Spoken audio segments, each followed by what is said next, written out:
ఇండియాలోనే #1 varicose veins hospital Avis vascular centre. నమస్తే అండి సురేష్ బాబు గారు. కీర్తి గారు నమస్కారం అండి. కుంభరాశి వారికి సెప్టెంబర్ మంత్ లో ఎలా ఉంటుందో తెలియజేయండి. బికాజ్ మీరు అసలు బాగాలేదు, బికాజ్ గ్రహణం కూడా ఈ రాశిలోనే ఏర్పడుతుంది అని ఫస్ట్ నుంచి చెప్తా ఉన్నారు. మరి వీళ్ళు ఎలా ఈ గ్రహణం నుంచి బయటపడాలి అండ్ పితృపక్షాలని ఎలా యూటిలైజ్ చేసుకోవాలి, దేవి నవరాత్రుల్ని ఎలా సద్వినియోగం చేసుకుంటే పాపం ఈ పీడల నుంచి కుంభరాశి వారు బయటపడతారు? కుంభరాశి వాళ్ళకి వెరీ ఇంట్రెస్టింగ్ మనకి కాల్స్ వస్తాయి కదండి. ఆ ఫెనామినాని అబ్జర్వ్ చేస్తూ ఉంటాను నేను. ఏ కాల్ వచ్చింది, ఎందుకు వచ్చింది కాల్ అంటే కొన్నిసార్లు నా దగ్గర కన్సల్టేషన్ తీసుకోకపోవచ్చు. బట్ నాకు అడుగుతా ఏ నక్షత్రం ఏంటి, దాన్ని బట్టి నేను సెన్స్ అవుతాను.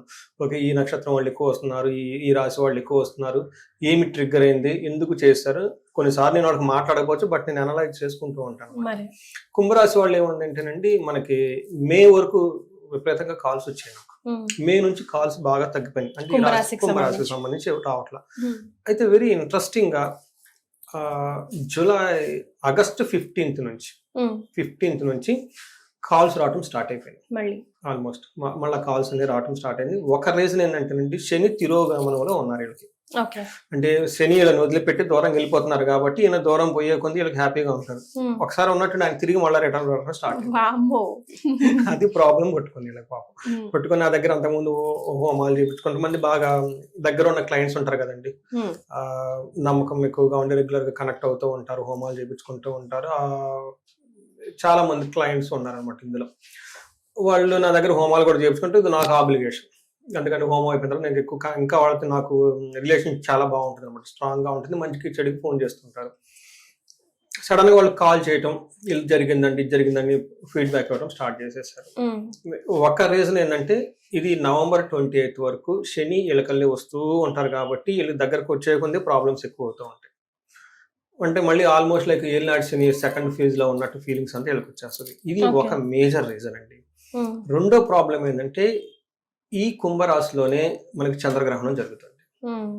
ఎప్పుడైతే చంద్రగ్రహణం జరుగుతుందో 2 months నుంచి 3 months నుంచి దాని యొక్క ఇంపాక్ట్ వాళ్ళ మీద పడుతూ ఉంటుంది. అట్లీస్ట్ డౌన్ టు 15 days అటు ఇటు సీరియస్ గా ఉంటుంది.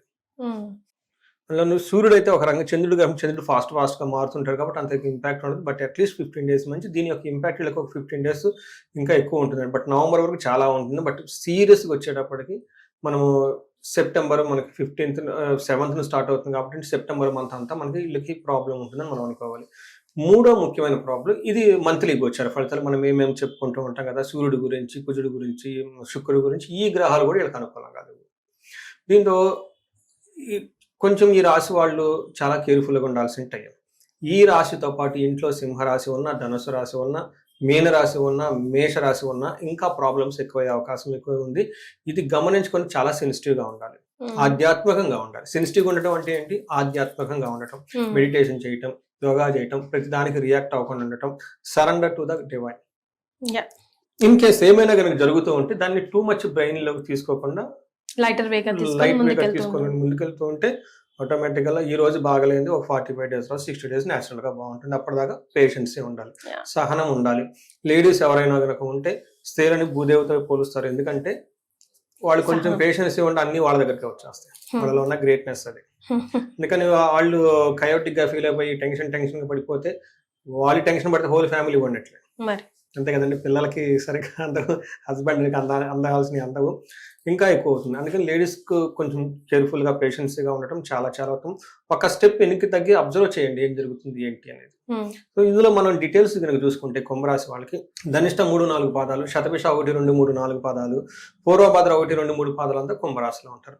పేరు బలం చాలా పాపులర్ అయిన పేర్లంతా ఇందులోనే ఉంటారు. గు, గే, గో, సా, సి, సు, సే, దా అన్న పేర్లంతా కుంభరాశిలో ఉంటారు.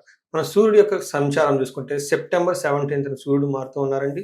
15th 2 గ్రహాలు, బుధుడు తర్వాత శుక్రుడు మారుతూ ఉన్నారు. 13th కుజుడు వచ్చేటప్పుడు తులారాశిలో మారుతూ ఉన్నారు. మనకి సూక్ష్మ గోచరం, లఘు గోచరం ప్రకారం కనుక చూసుకుంటే సూర్యుడు మారక ముందు ఫస్ట్ 15 days ఎలా ఉంటారంటే యాత్రలు చేసే అవకాశం ఎక్కువగా ఉంటుంది. అనుకోని విధంగా డేంజరస్ టు ద లైఫ్ అని చెప్తారు. మృతం ఏదైనా ఆగిపోవడం జరుగుతుంటుంది. విరోధము, విపత్తి అంటే ఏది చూసినా కానీ సడన్ గా జరిగే అవకాశం ఎక్కువగా ఉంటుంది. 15th తర్వాత కూడా వీళ్ళకి ఆల్మోస్ట్ సిచ్యువేషన్స్ అలానే ఉండే అవకాశం ఎక్కువగా ఉంటుంది. పీడం ఏదో ఒకటి పీడించబడినట్లు ఉంటుంది. శరీరానికి బాధలు ఉంటాయి. తర్వాత మనకి పుత్రుల దగ్గర నుంచి లేదంటే ధనం సంపాదన దగ్గర ఏదైనా రావాలి అని మీరు ఎక్స్పెక్టేషన్ చేస్తుంటే అది ఎక్స్పెక్టేషన్ తగిన విధంగా ఉండదు.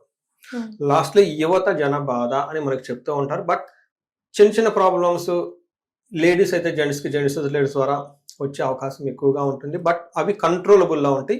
కొంచెం కాన్షియస్గా కూర్చొని మీరు 1-2 సార్లు మాట్లాడుకోండి, పేషెన్సీగా ఉంటే ఆ ప్రాబ్లమ్స్ అన్ని పోతాయని మనం చెప్పుకోవాలి.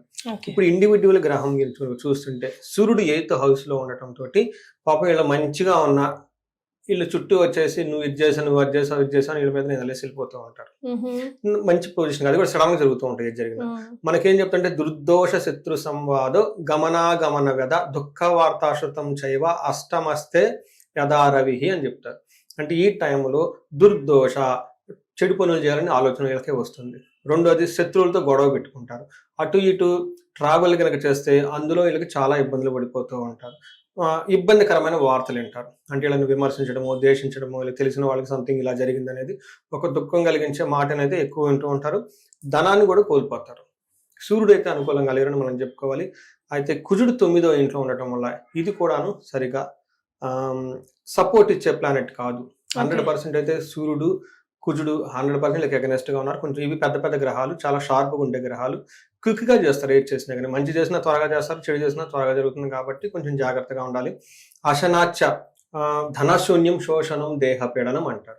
అంతేకాకుండా స్థాననాశ విరోధం చ నవమస్తే ధారాసుతే అంటారు. ఈ టైంలో వీళ్ళకి ప్రమోషన్స్ వచ్చే అవకాశం ఎక్కువగా ఉంటుంది. జాబులు కోల్పోయే అవకాశం ఎక్కువగా ఉంటుంది. భార్యాభర్తల మధ్య విపరీతంగా గొడవలు వచ్చే అవకాశం ఎక్కువగా ఉంటుంది. జాగ్రత్తగా ఉండాలి. ప్రయాణాలలో ఇంకా కేర్ఫుల్గా ఉండాలి. అనవసరమైన ఓవర్ ఎక్స్పెండిచర్, 100 రూపాయలు ఖర్చు పెట్టాల్సిన చోట 200, 300, 400 అయినా ఖర్చు పెట్టేస్తారు. ఇది ఒకటి. రెండోది ఎనిమీస్ మిమ్మల్ని అడుగడుగున ఇబ్బందులు పెట్టాలని చూస్తారు. ఇది బాగలేదు. శుక్రుడు అట్లీస్ట్ శుక్రుడు అన్న కొంచెం బాగుందేమని చూస్తే శుక్రుడు కూడా వీళ్ళకి 7th హౌస్లో ఉండి చాలా ఇబ్బంది పెడుతూ ఉంటారు. వీళ్ళకి ఏమని చెప్తారంటే మనకి మహర్షి సంస్కృతిలో కోపస్తదహ భీతి సర్వదా క్లేశ జీవనం అని చెప్తాడు. స్త్రీ జాడ్యం మేహరోహాది భృగో సప్తమగే ఫలం అంటారు. ఈ టైంలో స్త్రీలతో గొడవ పడే అవకాశం ఎక్కువగా ఉంటుంది. స్త్రీల వల్ల కష్టాలు వచ్చే అవకాశం ఎక్కువగా ఉంటుంది. If they are gents. Ladies అయితే జెంట్స్ ద్వారా కష్టాలు, వాళ్ళ ద్వారా అవమానాలు, భేదాభిప్రాయాలు గడిగేసి గొడవలు పడే అవకాశం ఎక్కువగా ఉంటుంది. బీపీ, షుగర్ లాంటి ఏమైనా ఉంటే వాళ్ళ పేషెంట్లు జాగ్రత్తగా ఉండాలి. కోపము, భయం పడే అవకాశం ఎక్కువగా ఉంటుంది. ఒక రకంగా మనం చూసుకుంటే ఈ కుంభరాశి వాళ్ళకి చాలా జాగ్రత్తగా ఉండాలి. అందులోనూ పూర్వభాద్ర నక్షత్రం వాళ్ళు ఇంకా ఇంకా ఇంకా జాగ్రత్తగా ఉండాలి.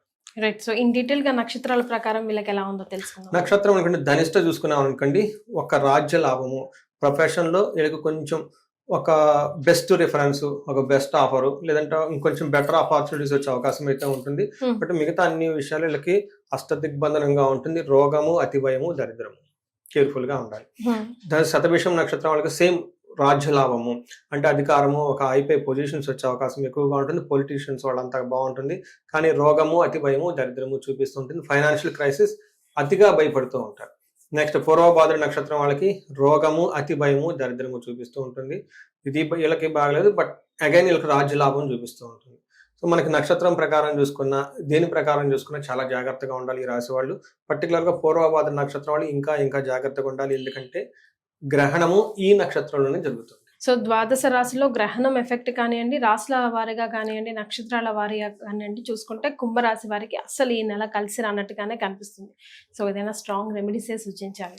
ఫస్ట్ ది బెస్ట్ రెమెడీ ఏంటంటేనండి, మనకి ఈ గ్రహణం ఆ ప్రొసీజర్ ఏదైతే ఉంటుందో, సూతకం స్టార్ట్ అయిన దగ్గర నుంచి బయటకు వెళ్లకుండా, ఫుడ్ ఏది పడితే తినకుండా, జంక్ ఫుడ్ అదంతా. ఎందుకంటే that may be slowly digestion ఉంటుంది. మనకి లాట్ ఆఫ్ సైంటిఫిక్ పేపర్స్ అదే చెప్తూ ఉంటుంది. మన పెద్దవాళ్ళు కూడా అదే చెప్తారు. ఆ టైంలో ఎక్కువగా తినొద్దు అంటారు. ఉపవాసం, ఫాస్టింగ్, లైట్ ఫుడ్ ఏదైనా తీసుకొని కొంచెం అవే 4-5 అవర్స్ ఉండలేరు ఏంటి తినకుండా. ఎవరైనా చెప్తారు. తర్వాత మనకి ఇది ఆల్మోస్ట్ 9:30కి 10కి స్టార్ట్ అవుతుందండి. ఆల్మోస్ట్ 10 o'clock స్టార్ట్ అవుతుంది. 1:30 వరకు ఉంటుంది. ఆధ్యాత్మికంగా ఎదగాలనుకునే వాళ్ళకి సూపర్ టైం అండి. రెండోది ఈ రాశి వాళ్ళకి అది అదృష్టం అని నేను చెప్తాను. ఇబ్బంది పెడుతున్నా, ఎందుకంటే ఈ టైంలో మీకు ఈ క్రైసిస్ ఫుల్ స్టాప్ పెట్టి కొత్త జీవితం స్టార్ట్ చేయాలనుకుంటే ఈ 3.5 hours చాలా చక్కగా యూటిలైజ్ చేసుకోవాలి. ముందుగానే స్నానం చేయటం, కూర్చోవటం, తర్వాత ఏదైనా మంత్రం తీసుకుని ఓం నమః శివాయ మంత్రం కానీ ఎనీథింగ్, వాళ్ళకి ఏదైనా గురువుల ద్వారా వచ్చినా, లేదంటే వాళ్ళకి ఆల్రెడీ చాంట్ చేస్తున్నా తీసుకుని బిగినింగ్ నుంచి ఎండ్ వరకు కూర్చుంటే ఆ మంత్ర సిద్ధి వీళ్ళకి వస్తుందండి. ఆ మంత్రం వీళ్ళకి రామ బాణం లాగా ఉపయోగపడుతుంది కష్టాల్లో ఉన్నప్పుడు. అది దానికి ఏమంటారంటే పురచ్చరణ అంటారు. అంటే ఒక్కొక్క మంత్రానికి ఎన్ని అక్షరాలు అంటే అన్ని లక్షలు చేయాలని మనకి శాస్త్రంలో చెప్తూ ఉంటుంది. అయితే ఈ గ్రహణం టైంలో కంటిన్యూస్ గా చేస్తే అన్ని లక్షలు చేయని అవసరం లేదు. ఈ టైంలోనే ఆ మంత్రం సిద్ధించేస్తుంది. దాని యొక్క ఎఫెక్ట్ ఉంటుంది. అందులో వీళ్ళకి చాలా చాలా ముఖ్యం. ఎందుకంటే ఏలినాడ్స్ అని సెకండ్ స్టేజ్ మూడో స్టేజ్ లోకి వస్తున్నారు కాబట్టి సద్వినియోగం చేసుకోవాలి.